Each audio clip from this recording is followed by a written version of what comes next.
warahmatullahi wabarakatuh. Selamat sore dan salam sejahtera bagi kita semua. Bapak Ibu guru hebat seluruh Nusantara, peserta e-Guru Academy. Kali ini ya kita tidak terasa sudah sampai di pertemuan yang kelima ini, pertemuan terakhir ya. Kita akan membahas mengenai pembelajaran berdiferensiasi. Bapak Ibu sudah luar biasa banget. Kemarin kita baru membahas tentang asesmen awal, tapi Bapak Ibu sudah antusias banget nih membahas mengenai pembelajaran berdiferensiasi. Padahal pembelajaran berdiferensiasi ini baru ini loh mau kita bahas. Oke, tapi nggak apa-apa Bapak Ibu. Saya sangat apresiatif dengan semangat Bapak Ibu untuk belajar. Oke. Jadi kita kali ini Bapak Ibu akan membahas bagaimana sih sebenarnya pembelajaran berdiferensiasi. Ini sebenarnya ada tayangan video tentang sekolah hewan. Jadi di sekolah tersebut ada jerapah, ada gajah, ada monyet, ada ya semua hewan-hewan yang ada di dalam sekolah ini. Jadi kita saya ceritain aja deh, nggak usah saya tayangin. Jadi kita harus bisa analoginya itu seperti sekolah kita harus bisa memfasilitasi mereka sama dengan anak-anak kita Bapak Ibu. Mereka itu adalah siswa-siswa kita yang sangat beragam. Ada yang ya kalau kita analogikan tadi ada yang tipenya seperti gajah, ada yang tipenya seperti kura-kura misalnya, ada seperti bebek dan lain sebagainya. Jadi kita harus bisa memfasilitasi semua. Karena mereka memang sudah mempercayakan kepada kita untuk bisa menjadikan atau untuk udah mempercayakan kita membimbing, mendidik mereka di sekolah yang kita bina. Jadi seperti itu. Jadi kita jangan pernah sia-siakan. Jadi jangan kita pernah menganggap semua yang masuk itu adalah sama. Jadi kita harus pahami nih, siswa yang masuk di sekolah atau di kelas kita memang sangat beragam. Dan mereka punya kesempatan yang sama. Mereka punya hak yang sama untuk mendapat pembelajaran dari kita. Untuk mendapat fasilitas yang bisa kita sediakan kepada mereka. Ingat Bapak Ibu, menurut Ki Hajar Dewantara, pendidikan itu adalah menuntun segala kodrat yang ada pada anak agar mereka dapat mencapai keselamatan dan kebahagiaan setinggi-tingginya sebagai manusia maupun sebagai anggota masyarakat. Jadi yakin dan percaya Bapak Ibu, fungsinya kita tadi menuntun. Kalau memang dia bakatnya misalnya dia adalah tipikalnya seperti kura-kura yang sangat lamban, tapi ingat Bapak Ibu, di balik kura-kura yang lamban pasti ada sisi positifnya. Begitu juga peserta didik kita Bapak Ibu. Mungkin kita lihat anak ini kok lambat banget dapat menyerap pembelajaran dari kita, tapi lihat segi positifnya Bapak Ibu. Bisa jadi biasanya tipikal anak-anak yang lambat memahami, tapi lihat sisi positifnya, kepatuhannya terhadap kita, rasa karakternya pasti akan berbeda. Itulah kita yang ada tipikal orang mungkin yang seperti terbangnya cepat seperti burung atau larinya kencang seperti si kelinci. Tapi yakin Bapak Ibu, di balik kelebihan-kelebihannya ada kekurangan yang perlu kita arahkan. Jadi dia sebagai kelinci yang pelari cepat biasanya nih punya sedikit ada rasa kesombongan, kita harus bisa menghilangkan sisi negatifnya. Itulah tugas pendidikan itu menuntun segala kodrat kekuatan yang ada pada anak. Yang positif kita kembangkan, yang negatif seminimal mungkin kita hilangkan. Oke, baik Bapak Ibu, itu tadi pembukaan dari pesan dari Ki Hajar Dewantara. Kemudian ini, kalau tadi kita sudah analogikan dengan kelas hewan, sekarang kita ini gambar yang pertama ini ada 3 orang anak yang sedang menyaksikan pertandingan. Kalau ini analoginya kelas kita yang kita kasih pembelajaran yang sama, kita berikan perlakuan yang sama. Ini anak yang pintar, ini anak yang sedang, ini anak yang memang lambat tadi. Ya, dari kesiapan belajarnya misalnya seperti itu. Maka ada perlakuan khusus. Kalau kita bersikap adil. Ingat, adil Bapak Ibu, adil tidak hanya adil itu bukan berarti harus memberikan sesuatu yang sama kepada setiap orang. Tapi adil itu adalah kita bisa memberikan sesuatu yang dibutuhkan siswa sesuai porsinya. Sesuai porsinya. Kalau seperti ini namanya tidak sesuai porsinya, tapi kita memberikan sesuatu yang sama kepada setiap orang. Tapi yang namanya adil itu Bapak Ibu adalah kita bisa memberikan sesuatu sesuai porsinya sehingga mereka bisa jalan bersama-sama. Inilah yang kita analogikan sebagai pembelajaran berdiferensiasi. Kita bisa memberikan perlakuan khusus dan ada mungkin kita hanya pembimbingan. Karena apa? Karena mereka sudah memiliki yang namanya kekuatan atau kesiapan belajar yang sudah berbeda-beda. Yang tadinya nih, kalau tadi ini misalnya kita analogikan perlakuan atau bimbingan yang kita berikan itu seperti kotak ini, kita ambil kotak untuk ini, kita berikan kepada yang anak yang ketiga, maka mereka akan sejajar, mereka bisa menikmati pertandingan itu bersama-sama. Maka begitu juga dalam pembelajaran. Anak yang sudah pintar kan tidak perlu bimbingan khusus dari kita. Bagaimana menentukan, misalnya kita guru matematika mau menentukan bangun ruang sisi lengkung misalnya. Bagaimana anak itu bisa memahami bahwa volume bola itu 4/3 pi r pangkat 3 itu dari mana? Kalau anak yang pintar dia pakai rumus saja, kita turunkan rumusnya, tak, paham. Bahkan mungkin, oh iya, seperti ini. Tapi kalau anak yang seperti ini tadi, kita harus membuat alat peraganya, kita praktekkan, kita turunkan, kita ajari mereka untuk menjawab soal. Pastinya banyak tenaga kita, banyak tindakan kita untuk dia, banyak perhatian kita untuk dia. Dan mungkin si yang anak pertama tadi, kita tinggal mungkin hanya kasih, ini sudah kita kasih penjelasan, kita suruh dia belajar mandiri, eksploratif, mana yang tidak tahu baru bertanya. Kita kasih soal misalnya secara soal yang mandiri, bisa kita berdayakan dia sebagai tutor sebaya. Itu akan lebih memudahkan kita. Jadi bisa jadi perlakuan kita ke siswa yang ketiga, kita minta bantuan ke sini untuk bisa membantu kita, memudahkan, memahamkan kepada mereka konsep-konsep yang mau kita ajarkan ke mereka. Jadi inilah esensi dari pembelajaran berdiferensiasi tadi Bapak Ibu ya. Oke, next kita lanjutin nih. Apa sih pengertian pembelajaran berdiferensiasi? Kemarin sudah sedikit kita kupas nih. Pembelajaran berdiferensiasi adalah usaha untuk menyesuaikan proses pembelajaran di kelas untuk memenuhi kebutuhan belajar setiap murid. Jadi berdiferensiasi itu menyesuaikan ya, usaha untuk menyesuaikan proses pembelajaran di kelas untuk memenuhi kebutuhan belajar setiap murid. Jadi memang usaha ini kita lakukan supaya mereka bisa melakukan sesuatu yang usaha yang kita lakukan ini supaya mereka bisa sama-sama belajar, sama-sama menikmati hasil pembelajaran yang sudah kita rancang tadi. Oke, jadi kita dalam melakukan pembelajaran berdiferensiasi harus memetakan kebutuhan belajar berdasarkan 3 aspek, yaitu apa saja? Kesiapan belajar, minat belajar, dan profil belajar. Bagaimana kita bisa melihat kesiapan, minat, dan profil belajar siswa dengan melakukan pertemuan kemarin, asesmen awal pembelajaran. Kalau mungkin Bapak Ibu sudah terbiasa dengan menyebutnya asesmen diagnostik, ya nggak apa-apa, bolehlah. Jadi seperti itu. Oke, contoh kita melakukan pembelajaran berdiferensiasi berdasarkan kesiapan belajar. Ini kemarin ya Bapak Ibu yang sedikit agak bingung nih, kenapa sih pembelajaran berdiferensiasi itu dengan kesiapan belajar. Ini contoh, makanya sekalian saya tayangkan contoh soalnya atau contoh kasusnya supaya Bapak Ibu lebih mudah nantinya.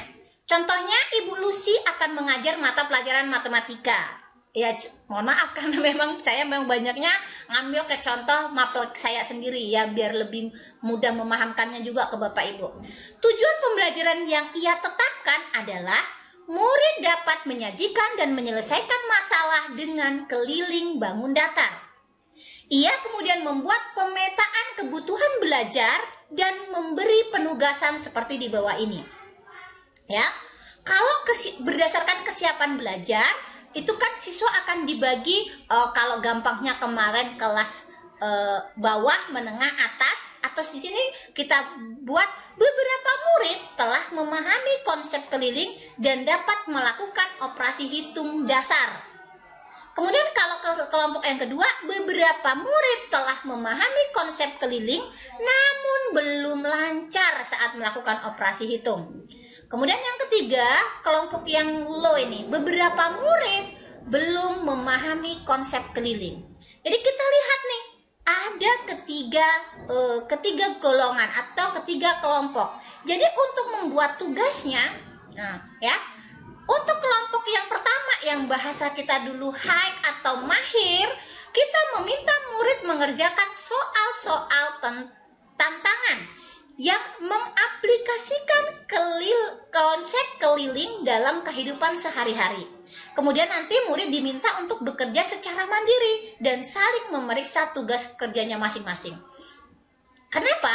Karena di kelompok high ini biasanya siswa itu modelnya maunya cepat, mau suka tantangan. Memang seperti itu biasanya, itu sudah sudah kodrati lah seperti itu.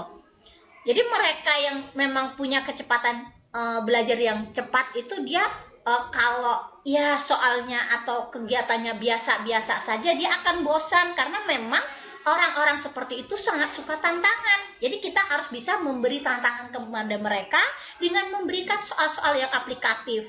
Jadi mereka akan senang dan tapi tetap tidak terbebani. Nah, jadi seperti itu ya. Kemudian yang kedua, di kelompok yang kedua, atau kita sebut kelompok middle atau sedang ya. Jadi murid menggunakan bantuan benda-benda konkret untuk menghitung keliling bangun datar. Misalnya menggunakan lidi atau menggunakan sedotan. Kemudian jika mengalami kesulitan, murid diminta menerapkan strategi tiga pertanyaan, yang punya 3 pertanyaan kepada teman baru bertanya kepada kita. Bahasanya 3 before me. Nah, jadi 3 pertanyaan dulu kepada teman-temannya, baru kalau tidak bisa baru langsung tanya ke gurunya. Jadi jangan langsung tanya ke gurunya untuk kelompok kedua ini. Jadi guru sesekali akan datang ke kelompok ini. Jadi kita kelompokkan kelompok untuk siswa yang middle, untuk siswa yang sudah memahami konsep namun belum lancar, kita kelompokkan, mereka belajar berkelompok, kemudian itulah mereka kita ajarkan untuk bisa menggunakan coba kamu nih, kita cuman kasih instruksi saja menggunakan benda-benda konkret misalnya seperti itu, tapi kita tetap juga akan ada secara berkala datang ke sana. Itu dia. Tapi kalau untuk kelompok yang memang konsepnya saja belum paham, maka murid akan mendapatkan pembelajaran eksplisit tentang konsep keliling. Jadi guru akan memberikan scaffolding ya yang lebih banyak terhadap proses ini. Jadi guru menerangkan keliling ini loh, konsepnya seperti ini loh. Bawalah dia mengukur misalnya keliling mejanya, keliling kelasnya. Jadi memang banyak sekali bantuan yang kita berikan kepada kelompok yang ketiga ini. Karena ini yang kita sebut kelompok yang low atau kelompok yang memang belum memahami konsep. Jadi memang betul-betul butuh bantuan kita. Memang kita banyak di sana gitu. Untuk kelompok A misalnya, ya keterlibatan kita hanya 20%. Kelompok B misalnya 40%. Tapi kalau kelompok C ini memang ya full, kita harus sana bimbingan betul. Jadi tidak ada bahasa kita melakukan pembelajaran berdiferensiasi itu berdarah-darah, tidak ada. Yang ada kita itu akan ya enjoy kalau kita bisa membuat sebuah perlakuan. Jadi tidak harus kalau kita seperti tadi sampaikan, kelas kita itu kan kalau kita analogikan kelas hewan berarti 40 kepala 40 40 cara pembelajaran, tidak. Makanya kita harus lakukan asesmen awal, baru kita petakan mereka. Jadi bukan satu-satu yang gaya belajar ini seperti ini, tidak, ya. Jadi contoh di atas, Bu Lucy mencoba mendiferensiasi pembelajaran dengan mempertimbangkan kesiapan belajar muridnya. Lihat kesiapannya. Itu dari asesmen awal kita lihat, oh berarti yang mau diambil adalah kesiapan belajarnya. Oke, next, yang kedua. Ini tadi ya, kalau misalnya ini kalau ya adaptasinya ini seperti ini. Tapi oke, kita lanjut yang kedua. Oke, ini tentang minat murid ya, atau berdasarkan interestnya. Jadi contohnya, Ibu Zainab ingin mengajarkan murid-muridnya keterampilan menulis teks prosedur. Ini belajar bahasa Indonesia. Kemudian ia melihat pada catatan yang dimilikinya. Ia menemukan bahwa anak-anak di dalam kelasnya ada 8 orang yang suka olahraga, 6 orang yang menyukai sains, 4 orang yang suka prakarya, 2 orang senang memasak. Jadi setelah dia lihat buku catatannya tadi tentang dari hasil asesmen awalnya, mungkin dari dialog atau tanya jawab atau diskusi dengan siswanya, didapatnya kesimpulan seperti itu. Maka setelah selesai mendiskusikan tentang apa dan bagaimana membuat tulisan teks prosedur, misalnya nih kita ceritakan tentang teks prosedur itu seperti apa, prosesnya seperti ini, apa yang harus kamu tulis, maka Bu Zainab nanti akan meminta murid untuk berlatih membuat teks prosedur tadi. Jadi setiap siswa boleh nanti membuat tulisan dengan topik sesuai dengan hobinya, sesuai dengan minat mereka. Siswa yang hobi olahraga, kita buat mereka membuat teks prosedur yang berkaitan mungkin bagaimana teknik menendang bola atau bagaimana teknik menggiring bola, seperti itu. Kalau anak yang suka dengan sains, mungkin dia akan membawa anak untuk membuat teks prosedur bagaimana membuat bioteknologi atau bagaimana membuat bioenzim. Sekarang ini yang lagi booming-boomingnya seperti itu. Kemudian kalau untuk anak yang hobi prakarya atau hobi berseni, maka mungkin Bapak Ibu bisa mengajarkan mereka untuk menulis teks prosedur yang berkaitan dengan bagaimana pembuatan mungkin hiasan dari sampah, misalnya seperti itu kaitannya gitu.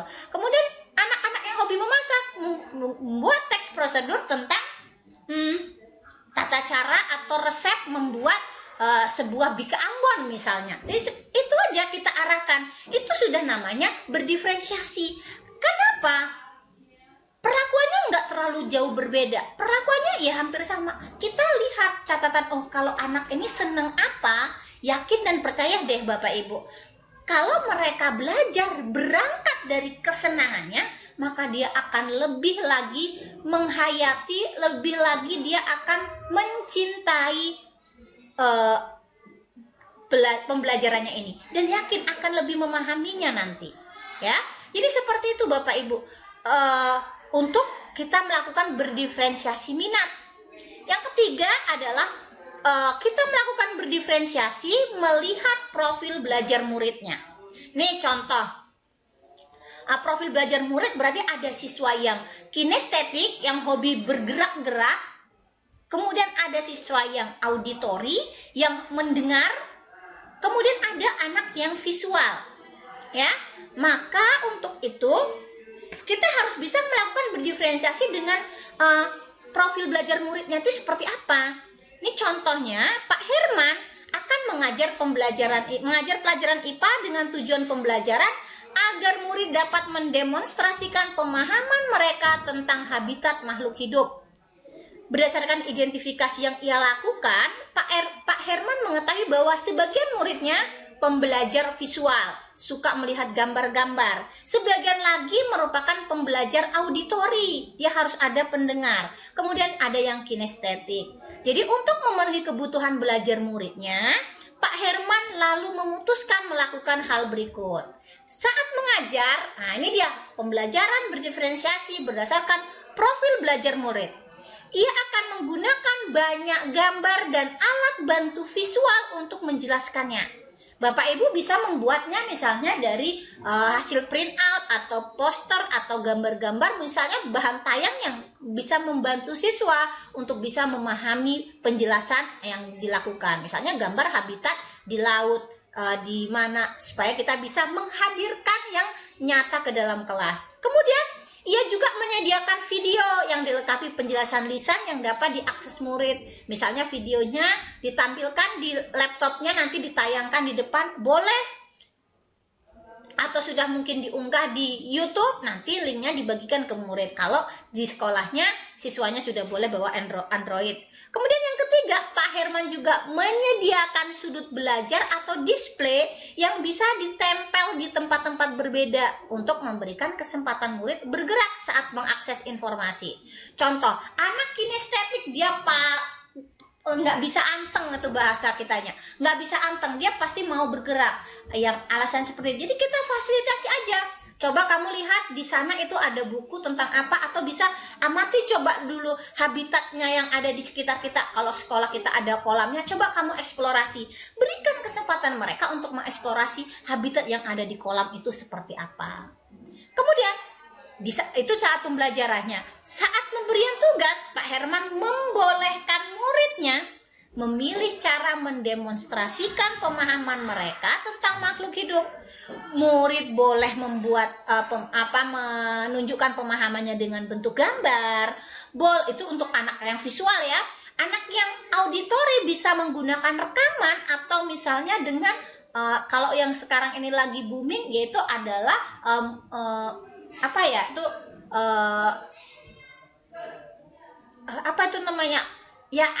video lah, dalam bentuk video, ngevlog.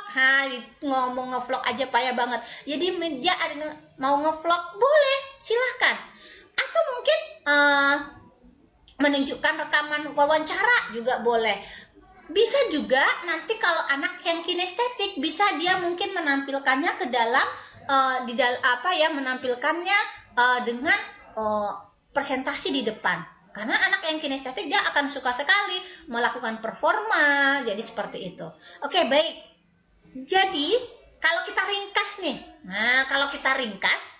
pelaksanaan pembelajaran berdiferensiasi kita lihat dalam tiga komponen atau tiga hal yang harus kita perhatikan: kesiapan belajar, minat, dan juga profilnya. Dari kesiapan belajar ini ada yang paham utuh, paham sebagian, atau belum paham, atau bahasa kitanya mahir, sangat mahir dan masih butuh bimbingan, seperti itu.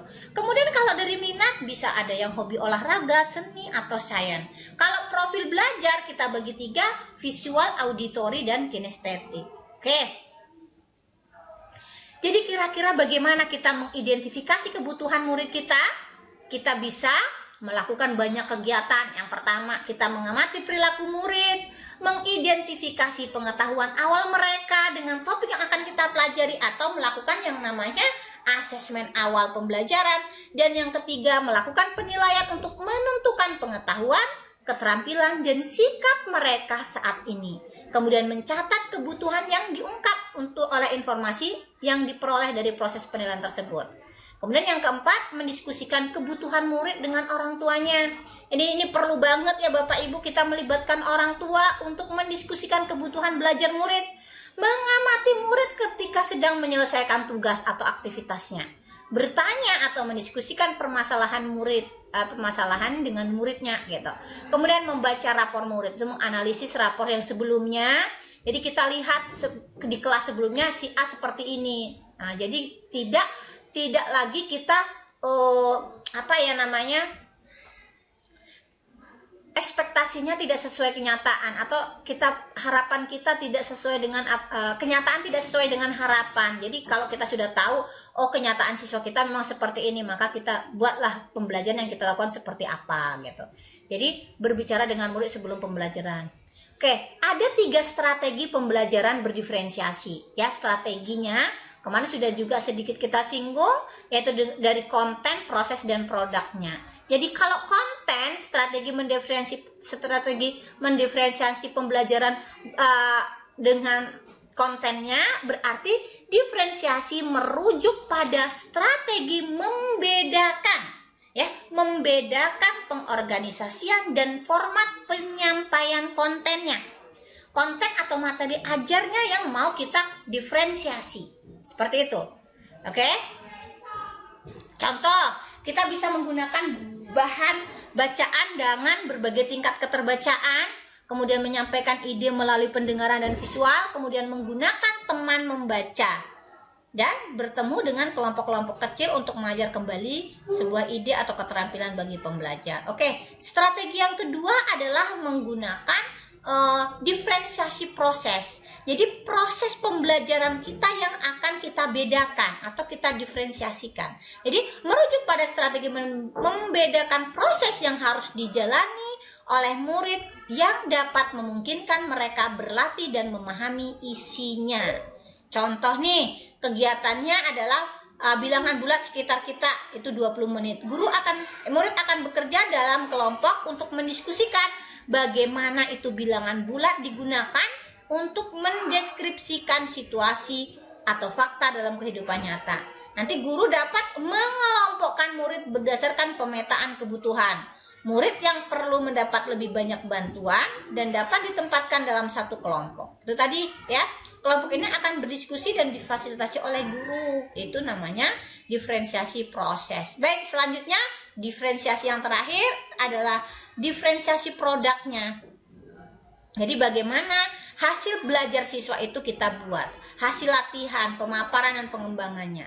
Ini contoh setelah tugas murid membuat sebuah teks prosedur secara individual saat melakukan kegiatan ini dapat bekerja secara asinkronus, jadi tidak harus tatap muka. Kemudian diferensi pembelajaran yang dapat dilakukan berdasarkan minat murid, mereka dapat memilih alat apa yang membuat untuk teks prosedur. Bolehkah dengan misalnya seperti apa yang mereka gunakan. Jadi ini kalau secara ringkasannya, kalau konten berarti berkaitan dengan bahan bacaan yang akan kita gunakan atau bahan ajar yang akan kita pakai, kita sesuaikan dengan kesiapan murid. Kemudian kalau diferensiasi proses, itu yang penting adalah bagaimana proses kita berinteraksi, bagaimana murid berinteraksi dengan materi pembelajaran tersebut disesuaikan dengan gaya belajar murid. Kemudian produk berarti produk akhirnya seperti apa, kita sesuaikan dengan minatnya, apakah dalam bentuk lagu, video, ataupun bermain drama. Mungkin ini kita bahas sekilas mengenai RPP atau modul ajar. Jadi RPP atau modul ajar yang membuat pembelajaran berdiferensiasi sebenarnya sama dengan RPP yang lain, ya. Jadi bukan RPP baru. Jadi jangan sampai Bapak Ibu merasa seperti kemarin saya masih belum pembelajaran kurikulum Merdeka penuh, masih kurikulum 2013. Pembelajaran berdiferensiasi masih layak, masih bisa diimplementasikan di kurikulum apapun. Kemudian yang kedua, yang mungkin berbeda hanyalah proses pembuatannya. Kenapa? Karena harus dimulai dari mempertimbangkan kebutuhan murid. Kalau misalnya modul ajarnya sudah kita buat, baru kita lakukan asesmen awal, berarti ada yang kita modifikasi. Kalau sebelum membuat modul ajar sudah kita buat lakukan asesmen awal, berarti nanti modul ajar kita sudah ada langkah-langkah pembelajaran yang memperhatikan capaian kebutuhan murid itu seperti apa. Kemudian skenario pembelajaran dalam RPP akan mendeskripsikan bagaimana cara memenuhi kebutuhan belajar murid.